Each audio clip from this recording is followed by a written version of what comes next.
Boa noite, meu nome é Evandro da Costa, trabalho de graduação de bacharelado em Educação Física.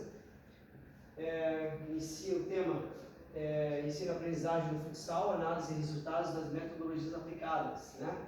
Essas metodologias que foram aplicadas foram em virtude do meu trabalho de intervenção, né, no estágio, na escolinha de futsal da Fundação Municipal de Esporte aqui em Balneário Camboriú.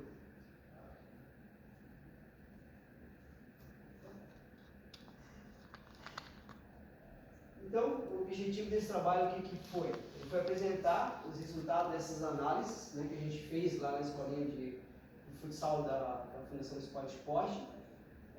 São metodologias de ensino-aprendizagem de futsal, adotadas pelos profissionais de educação física, né, que trabalhavam na época nessa virtude da escolinha, da aula na escolinha, para atletas, né, para os alunos de 7 a 12 anos, lá da escolinha, né? E o que podemos verificar nisso, né, no ensino dessas metodologias?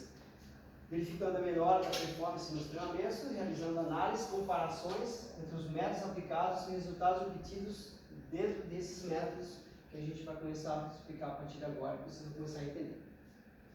A metodologia desse trabalho que a gente acabou aplicando foi através de livros de educação física, de futebol, de futsal, de preparação física, metodologia de treinamento esportivo direcionado para o futsal, como também artigos científicos sobre esse mesmo assunto, né? E todos eles estão expostos aqui nas referências desse trabalho. Então, partindo desse pressuposto que a gente vai trabalhar com esses alunos, as metodologias aplicadas desses ensinamentos, esses métodos de ensino. Então, metodologia foi em virtude de aprender e entender dentro dos estudos desses modelos, né, de ensino-aprendizagem futsal, o melhor caminho para trabalhar e superar essa necessidade. O que é essa necessidade? Foi a necessidade de quando a gente estava lá trabalhando lá no estágio, a gente viu que não era aplicado metodologias para as crianças, né? Eles simplesmente aplicavam jogos e sem metodologia nenhuma e não conseguiu alcançar certos objetivos, que no caso era a intenção da escolinha. Né? Então, vendo essa carência, a gente já começou a colocar em prática aqui os objetivos, no caso que a gente propôs nesse trabalho, né? Que era aplicar essa metodologia, levar essas metodologias para esses professores para aplicar para os alunos de 7 a 12 anos lá da escolinha. Então, trabalhar com alunos, entendendo, identificando e aplicando os métodos corretos de ensino-aprendizagem, com suas respectivas técnicas e valências apropriadas, direcionadas para o nível de idade, que seria muito importante, nível de idade de aprendizado. Por que é muito importante?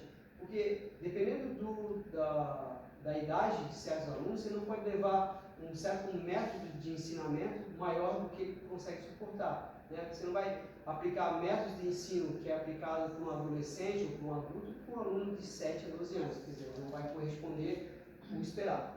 Então, como aqui foi falado, os alunos de 7 a 12 anos, né, que a gente acabou dividindo em duas turmas, um aplicando um método e outro aplicando outro método, que são aqui o analítico sintético e o global funcional, que são dois métodos de ensino-aprendizagem que a gente vai relatar daqui a pouquinho para vocês entenderem melhor a composição do trabalho, tá? Então, ainda justificando, né, na nossa fundamentação teórica desses métodos, como fala o Cota, o treinamento do método de ensino-aprendizagem correto, né, aplicado ao bom planejamento, torna-se uma ferramenta essencial no desenvolvimento de atletas. A capacidade física, o bom preparo para o treinamento torna-se imprescindível para os desportos. Então, independente se for futsal, vôlei, handebol, enfim, qualquer desporto, se você colocar um ensino-aprendizagem no modo correto, vai acabar surtindo efeito. Né? Basicamente aquilo que eu falei anteriormente, a gente colocar algo a mais avançado do que um aluno pode suportar, você não vai ter um rendimento correto. Tá? Então, Graça, Bento e Garcia também enfatizo aqui que o alto rendimento no futebol é um tema amplo e complexo, pois envolve uma série de situações operacionais e estruturais que oferecem oportunidades para alterar o estado de desempenho.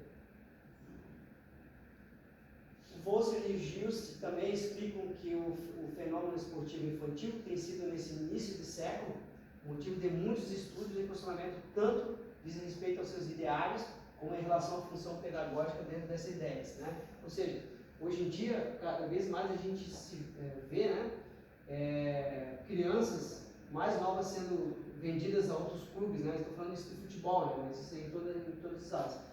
Acaba sendo vendido para outros clubes, por exemplo, Barcelona, Real Madrid, enfim, né? Estou falando isso em termos de futebol para vocês, uma analogia para vocês entenderem o que eu estou falando. Já partindo muito cedo aqui do Brasil para outros clubes, porque se explica o fenômeno esportivo, infantil, tem sido muito enfatizado nesse século, né?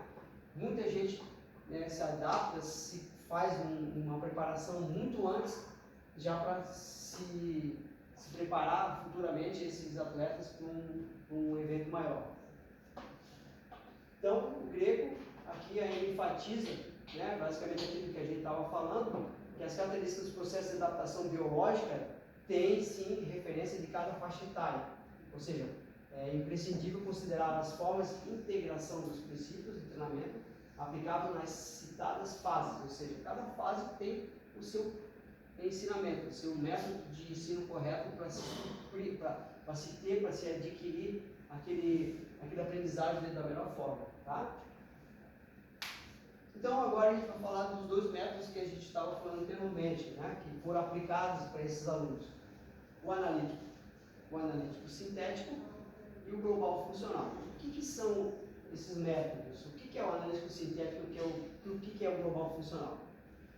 Então, o método analítico sintético, ele é caracterizado pelos exercícios em partes, atividades centradas nas técnicas, né?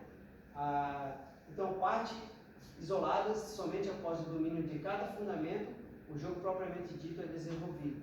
Salvador ainda define que são séries de exercícios e caracterizados pela aprendizagem das partes técnicas de maneira fragmentada, partindo do simples para o mais complexo. O que é? Aqui está uma foto aqui, ó, que basicamente vai identificar para vocês entenderem melhor. Exemplo de futebol, tá? Então, você vai trabalhar a técnica no sintético. Ou seja, ali ele está fazendo condução de bola. Ele vai conduzir a bola através dos cones para aprender a conduzir a bola. A bater na bola e a conduzir para lá e para cá através dos cones. Ou ele vai fazer um outro exercício, por exemplo, chutar a bola. Como chutar a bola? Chutar a bola de peito de pé, com a parte de cima do pé, ou chutar com a parte lateral do pé. Ele vai treinar isso até ele ficar bom. Quando ele estiver bom, ele vai partir para outra fase, que é a fase de chute de peito de pé. Vai partir para outra fase, a fase da bola vindo, ele pegar a bola de primeira, que a gente chama, a bola no ar, batendo bola. Então é tudo fragmentado, são etapas que ele vai passando em fase em fase. Esse que é o analítico sintético. Tá?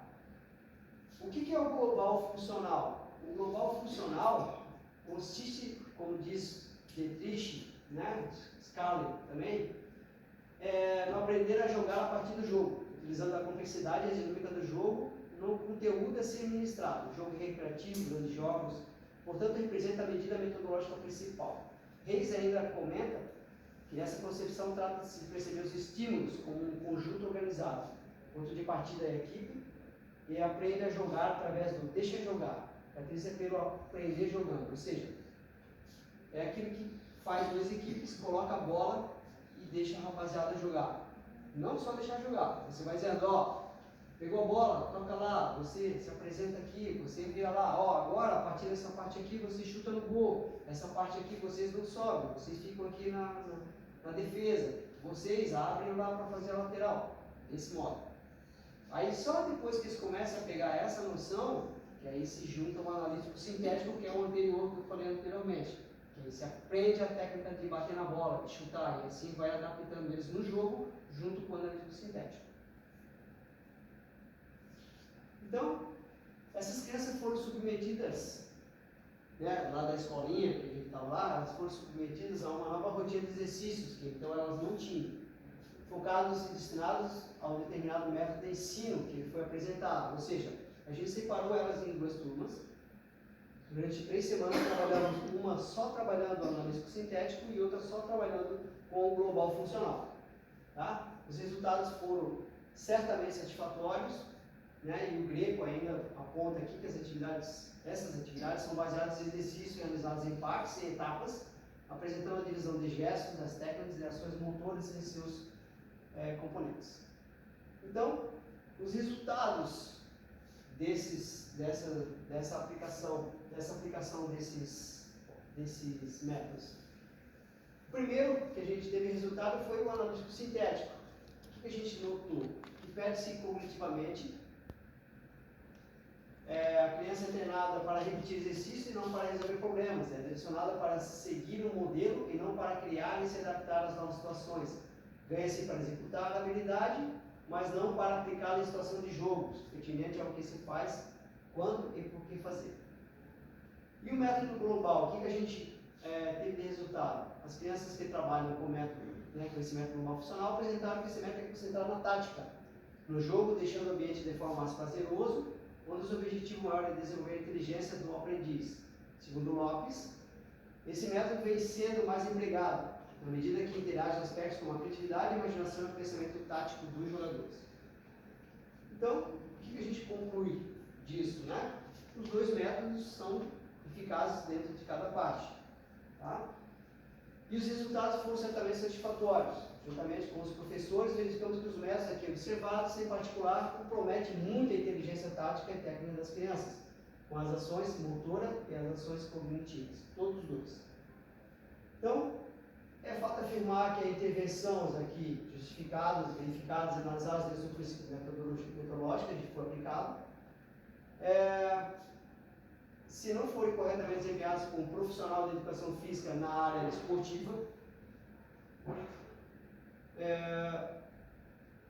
podem comprometer e compromete muito todo o planejamento e processo de ensino-aprendizagem da criança e, consequentemente, influenciar negativamente em todo o rendimento de um futuro atleta do futsal. Ou seja, principalmente naquela parte que eu já venho batendo desde o começo aqui da apresentação. Não adianta você botar um método ou um ensinamento maior do que a criança pode comportar, ela não vai surtir efeito, não vai dar o resultado esperado, e você acaba frustrando essa criança, né? Acabando ocasionando aí a retirada dela, do sonho dela, no caso de ser um jogador de futebol, de repente avançar para uma outra fase, porque de repente você estava aplicando o ensinamento errado e ela não suportou aquilo e não gostou, acabou frustrando a criança e retirou ela de repente desse sonho dela. Tá? Então, pessoal, era isso. Obrigado.